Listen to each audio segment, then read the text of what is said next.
Moi, je ne suis pas spécialiste WordPress, par exemple. Du coup, comment se déroule l'intégration d'une image sur WordPress? J'ai pu lire dans mes informations que en intégrant une image, on crée une page HTML. WordPress crée une page HTML et du coup, ces pages elles sont indexées et du coup, il faut faire des redirections. Et du coup, tout ça, c'est pas bon pour le SEO. Alors, comment ça se passe véritablement? Alors, tout se passe avant de créer le site web. On parlait notamment de Yoast, hein. Il n'y a pas que Yoast, il y a aussi RankMath qui est arrivé, il y a un petit moment maintenant et qui est une très belle extension aussi, très très complète. Mais Yoast permet en amont de dire qu'on ne veut pas indexer ces pages HTML et qui redirige automatiquement Mhm. ces pages HTML vers des fichiers.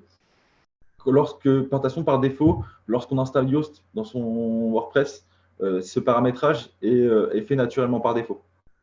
Donc, ce problème, en fait, il n'y a pas de problème dans le sens où si c'est géré en amont, les pages ne seront pas indexées, ne seront même pas crawlables, puisqu'elles ne seront pas sur votre fichier sitemap, elles ne seront pas dans le code source des pages. Donc au final, ce n'est pas un souci. Il faut juste gérer en amont cette variable sur Yoast. Mais si on installe Yoast avant et que le paramètre par défaut que le paramètre est bien mis en place, on n'a pas de souci avec ça.